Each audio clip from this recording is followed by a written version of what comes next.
Hey there, fellow classic comic collectors. As always, I'm Scott Harris King, and today I'm really excited because we got not one, but two store visits, and more than that, it's two very different comic stores that are in the same building. So let's put it right up on the map. This is in Brookline, Mass, right outside of Boston. In fact, it's close enough to Boston where you can take the subway, right to it because it's at Coolidge Corner in Brookline, right here up on the map. So if you're visiting the city, it's easy to just pop right out there and visit both of them. And again, two very, very different comic book stores. So I've got some video of the outside of both of them. We're going to start our visit in Friar Tuck's. I didn't get video inside either of them. Friar Tuck's is upstairs. So there's like a side door. I mean, it's not a side door. It's on the front of the building, but there's a door. When you open it, it's just a stairway that goes up to the second floor. They did have a sign out on the sidewalk pointing you up there. Go up there, and there's a ton of back issues. So if you're into back issues, as you know I am, and I know most of you are, particularly the old stuff, they had a lot of them. And not just like anything. They had tons of keys, Silver Age Marvels, Silver Age DCs, Bronze Age Marvels and DCs, tons of long boxes. They had a really huge selection of back issues. Just a lot of really good stuff. In fact, they had a box of all romance comics. Very exciting. Now, I will say I didn't end up buying anything there. I spent quite a while looking through this stuff. I didn't quite end up buying anything. I did make an offer or an inquiry because besides the comics, they had a spinner rack. It was a 60s spinner rack. It was one of the ones with the Hey Kids comics. The white Hey Kids comics thing. I think it was a five-sided, as some of those were. The one I have is from the late 70s, early 80s, and it has comics on it, but it doesn't have the Hey Kids. So I have a later version, but so I always want to get the white one with the Hey Kids comics, particularly if it's a five-sider. Anyway, I asked if it was for sale. The guy was like, he didn't laugh at me, but I think he wanted to.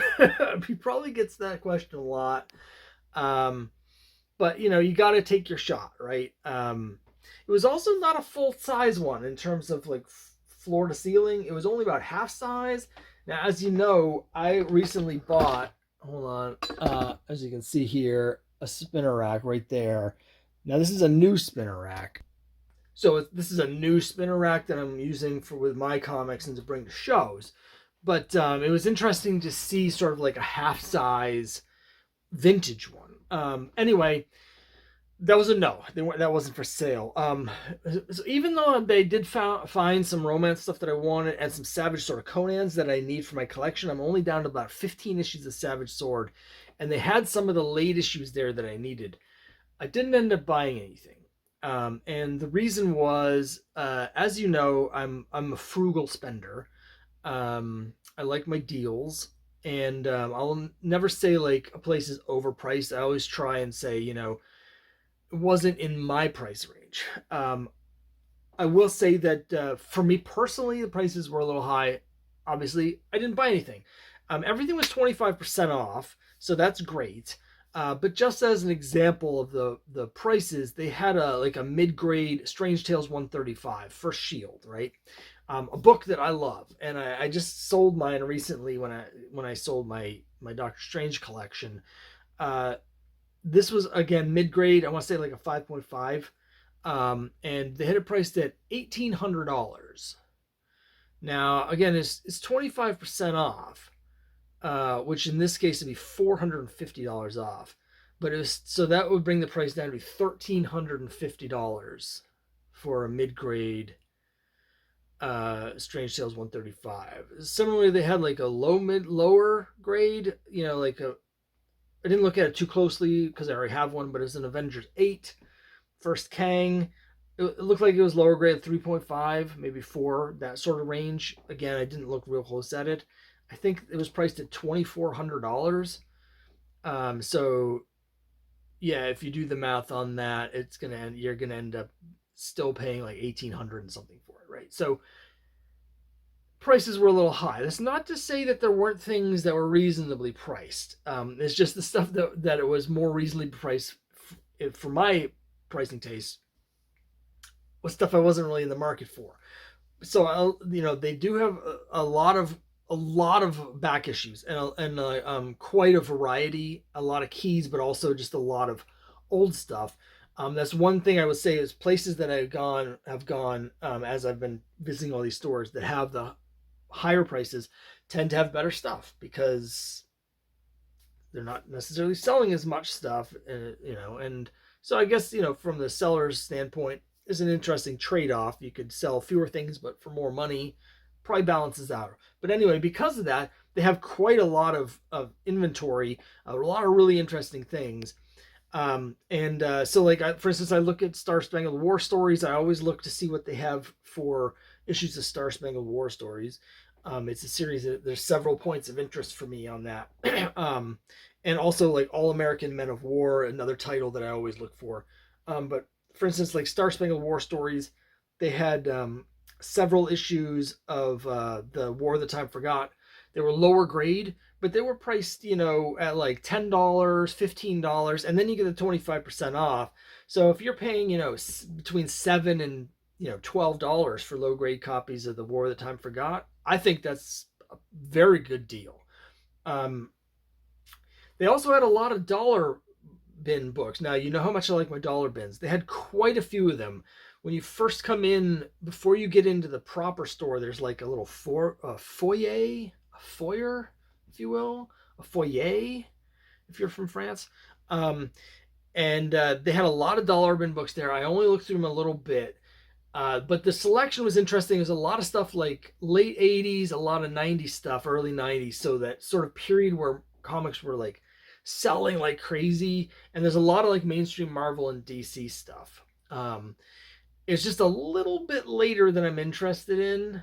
If it was early 80s stuff or late 70s stuff for $1. And I think there's a few mixed in here and there that were lower grade, but that's what I'm looking for, right? But it's that sort of like 88, 89, 90 period.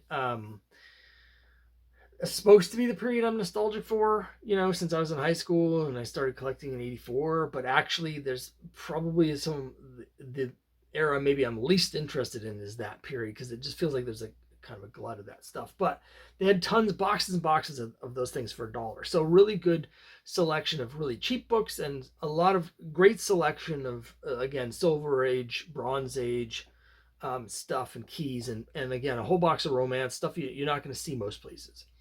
But for me personally, there wasn't anything in my price range. Savage Sword of Conan issues I was looking at. One of them, I need like some of the later issues. We're talking like 220, whatever it was, 223, 226, stuff like that. And it's like one of them was priced at $17.50, the other was $30. And so when I'm like doing the math, and I'm like, it's still a little bit more than I want to pay for those. I'm not saying that it's unreasonably priced, but it's out of my budget. So, but depending on what your budget is, again, they have a lot of stuff. So it might be a good place for you to find stuff that you can't get somewhere else, if you're willing to pay for that. But really cool store. The people there seem very nice, and again, a lot of neat things to look at. So really pleased with that place. And what's interesting is the contrast between that store and the one right next door. So you just go a couple storefronts down, and there's a New England Comics location. Now, there's several New England Comics in the Boston area. And this is the second one that I've been to since I've been doing the videos. There's a third one that I've visited that no longer exists. That was the one in Harvard Square that closed during the pandemic. But there's still, there's at least 3 more that I haven't been to as part of this. One of them is the main store in Quincy, which I have been to, but not since I started doing the YouTube videos. That's their main store, and that's where they have all their back issues. I spoke with a gentleman at this location, and because they don't really have much in the way of back issues, with one exception that I'm about to show you. But he said that they send most of their back issues to Quincy, And I know that's where they have their golden age stuff. That's where they tend to have the romance stuff, sort of the more obscure things or things that are like less like mainstream. I mean, basically, he said they just didn't have the space to keep the back issues there, so they sent them to the other stores. And so he told me that actually a couple of the ones that I haven't been to also have good back issue selections. So that those three stores are ones that I want to sort of make a priority. They're all on the south side of Boston, an area that I haven't spent much time in. There aren't a lot of comic book stores. For whatever reason, almost all of them are like north of I-90. But things south of the Pike, there's just not nearly as many. But there's, again, all three of the New England comics I haven't been to are all in that area. So hopefully one of these days I'll try and make a road trip to visit all three of those. Okay, having said all of that, what they did have was, first of all, they were having a big sale, 35% off of everything because it was their anniversary sale. I almost bought a couple omnibuses because they had these omnibuses, normally $100. They were, with the deal, they were only $65, and I almost bought one that I needed. But the other thing they had, and this is a sale that is an ongoing sale. The guy said it was part of this anniversary sale, but they're going to keep running it. So you haven't missed this. They have all these dollar boxes. I only went through about half of them, but there were, I want to say there were 14 or 16 maybe long boxes. There was like a table set up with like 7 or 8 on top, and then there's 7 or 8 down the bottom, and I'm too old to get down and look at the ones on the ground. But they're dollar books, except the sale is if you buy 30 or more, they're only 35 cents each. Which means, obviously, you're going to want to buy 30 or more, because if you just do the math, 30 of those books at 35 cents each is $10.50. So if you're going to be getting more than 10 books, you might as well get 30. In fact, if you're going to be getting 10, for the extra 50 cents, you can get 20 more books, right? So you're almost always going to want to get 30. And he said they had another like 10 or 20 boxes in the basement that they need to get rid of. And so they're going to keep doing this sale. And there were other people there that were buying them. So I looked through them. It was a lot more recent stuff. It wasn't like the place next door, Friar Tuck's. They have all the stuff from the late 80s and the 90s in their dollar bins. This place was more recent stuff. It was mostly stuff from like the last 10 to 15 years. They did have a few random things here and there that were older, but most of it was like the last 15 years or so. And there wasn't really anything that I particularly needed that much. But on the other hand, when you can get 30 comics for $10.50, you got to do it, right? So I went through the boxes. I put together stuff. I was trying to find mostly like fantasy comics, because I'm on a big fantasy comic kick, because I'm working on my fantasy comic quest right now, and that's sort of all in my head. So wanted to find fantasy comics, but also I was looking for indie comics, which they had quite a few of. So I was not really that interested necessarily in the Marvel and DC stuff. I was looking at the indie stuff, but particularly I wanted to find like creator-owned stuff, that sort of thing, and there was a few of those. So let me show you the 30 comics that I got for $10.50. Again, they are continuing to run this deal. I don't know for how long, but he said this is going to be ongoing until they can get rid of this stuff. Okay, this is a truly weird mix of stuff that's like indie books, fantasy books, a few, actually more than I realized, books from Marvel, although a lot of them are weird licensed and things. So let me just show you what I got here. I mentioned there was a few older books mixed in, and one of them was this. It's Cat and Mouse #3 from Aircell. So we're getting back, 80s indie books. I mean, it's technically 1990, but it's part of the original indie boom, that 80s indie boom.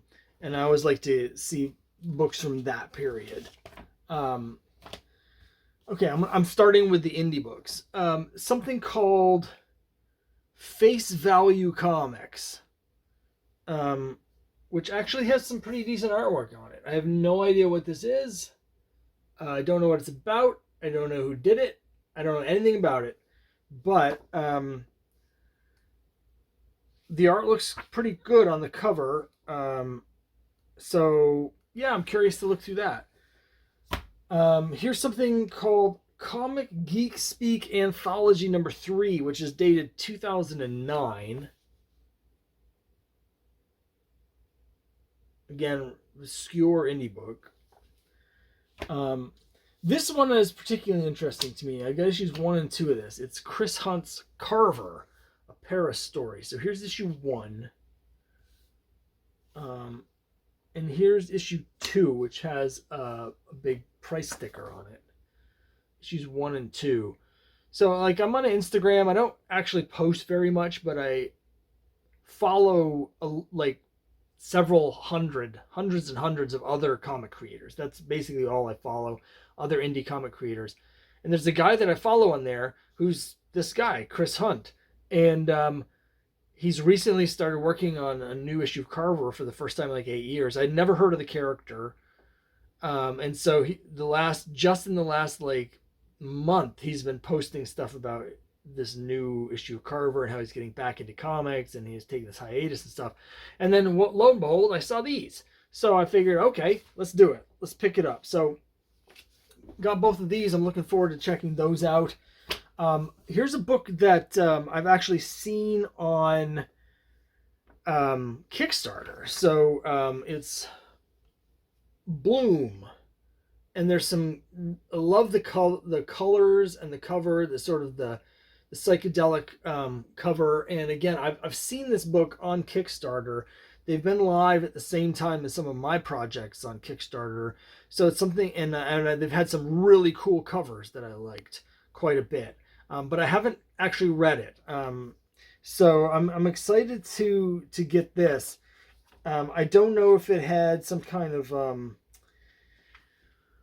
release in like in the direct market, or if if this is from Kickstarter. I mean, it does have a price of $3.99. It says April, and then there's an ad saying the second issue is coming in June. So I have a suspicion that after the series ended on Kickstarter, they might have had like some kind of secondary publishing deal. Says it's from Hero Tomorrow Comics, which I've never heard of. But that is something that happens on Kickstarter. Is sometimes when people finish their series, a small publishing house will then like make a deal with them to reprint the comics, but for the direct market, right? So I think that might be what this is. But it's really cool to see that sort of thing. I'm looking forward to digging into it.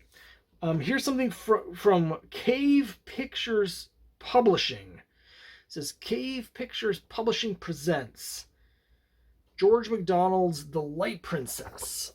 So this is several of the things I was looking for. It's fantasy. It's an indie book. It's also got some really good art. Really like the cover quite a lot. High production value, which I always appreciate in indie books. I try with mine to get the production value as high as possible. I got issues 4 and 5. They both look like they're really well done. So looking forward to checking those out. It's interesting. It says it's George MacDonald's The Light Princess, adapted by Meredith Finch, illustrated by Renee DeLiz and Ray Dillon. So I don't know who George MacDonald is. I don't know if this is a book, I guess maybe, that he wrote and is being adapted for comics. It's interesting to me. I've never heard of any of that. Speaking of adaptations, this one's from Marvel, but it's issue 1 of Raymond E. Feist's Rift War. Now, when I was a kid, I got the first 3 books of the Rift War saga, and I want to say it was 86. I have some pretty strong memories of this. I want to say I was in 7th grade, I think, and it was winter of 86, maybe just before Christmas. And I got the first 3 books of the series in paperback because they're different in hardcover. Because the first book, Magician, they split into 2 paperbacks. So I got Magician Part 1, I got Magician Part 2, and then I got the 3rd book, blanking on what it was called. Is it maybe a Betrayal or a Krondor? I might be thinking of the video game based on it. Anyway, I got the 3rd book, and I was just like, these are awesome. Now, later on, I realized that large sections of Magician were like very close copies of the Lord of the Rings, which, you know, that's fantasy for you. But this is very formative for me. I really love Rift War. Later on, I didn't really like the way it got, after the first 4 books. The series just got less and less interesting to me. But anyway, I'm excited to see this. I don't know for sure which part of the story this is telling. So I'll be curious. It's only a 5-issue series. I don't know what they could get through in only 5 issues. But anyway, curious to check that out. Now, as you know, I do a lot of comics with public domain Golden Age superheroes. So I haven't read any of the Dynamite stuff where they also use a bunch of public domain Golden Age superheroes. This is something called Project Superpowers, which I've heard of, but they just have this logo. That's this S apparently means Project Superpowers. So I got issues 5 and 6. This one is featuring the Arrow and the Target.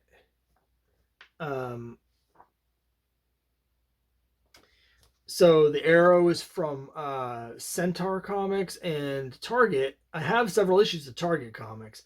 I'm curious if the Targeteers are also in this or anything. But we got that one, and then the next issue features the American Spirit and the Scarab. I'm guessing the Scarab is is Blue Beetle, but they can't call him that for trademark reasons. These all have Alex Ross covers, which is cool if you like that sort of thing. So yeah. This I think is actually an ad for the next issue, but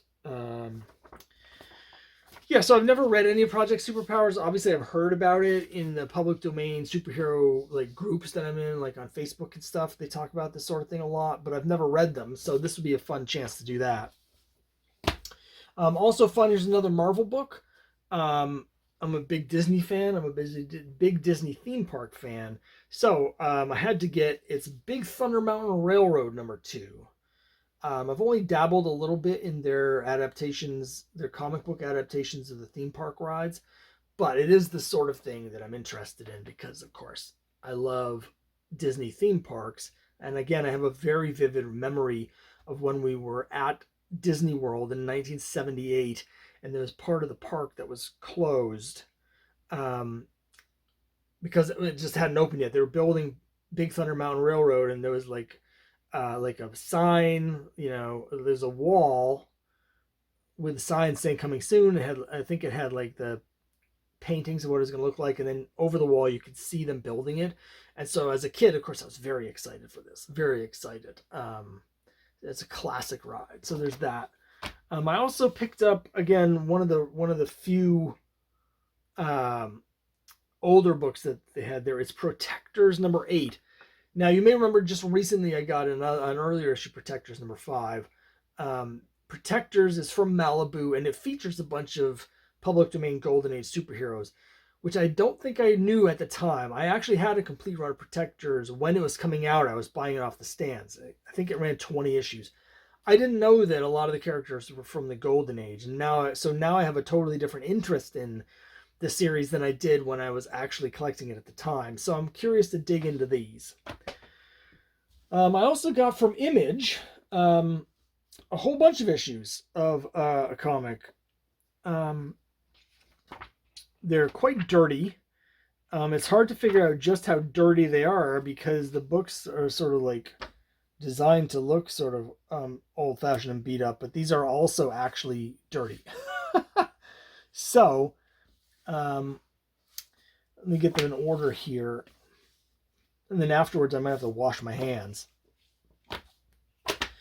But it's called Violent Love, and it says it's a crime/romance. Now you know I love the romance comics.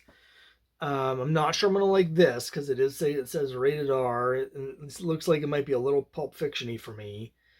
But it's Violent Love. Here's issue 1, 2. I do like the logo. I like the design. 3. I like this style of art very much. It's very much my aesthetic. 4 and 5. So they had the first 5 issues. I don't know if it was longer than 5 issues. This issue is bigger than the other ones. I mean, thicker. I can just feel it. So I don't know. I don't know anything about the series. Similarly, here's something interesting from Marvel. It's Marvel's cross-gen. I don't know the details of this. Don't think I even realized when I bought these that they're from Marvel. But apparently at some point Marvel purchased cross-gen. I don't really know how what any of this is. I've heard about cross-gen, but I've just missed the whole thing. So I don't know too much about this. I didn't realize Marvel had put out this stuff. But here's Mystic #1 from Marvel's cross-gen.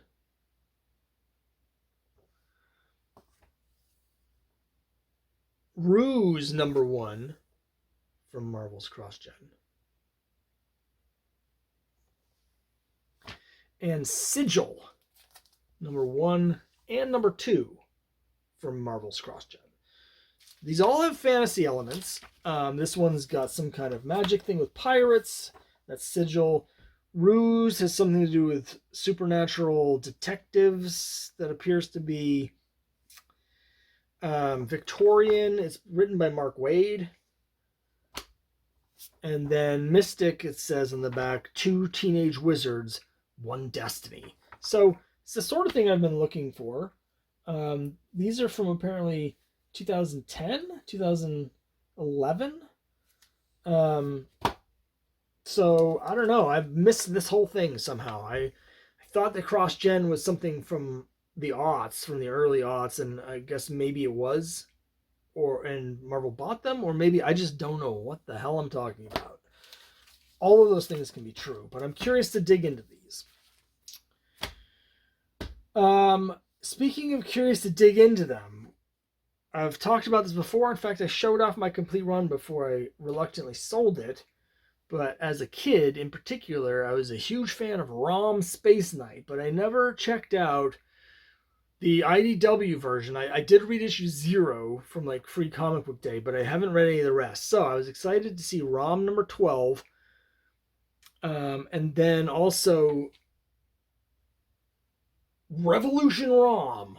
Is this part of a crossover maybe? I don't know. But anyway, so I got 2 issues of ROM from IDW, so that's exciting because ROM's awesome. They also had several issues of Micronauts, but that was a series that I think I missed. I think I missed the boat on it when I was a kid. I really liked it when I was a kid, but then it got really confusing for me, and I was reading Volume 2. Hear wonderful things about Volume 1, but I haven't read that first run. And then we got a few random things. Top 10. I'm a big fan of the original series. I'm not a big Alan Moore guy in general, but I really liked Top 10.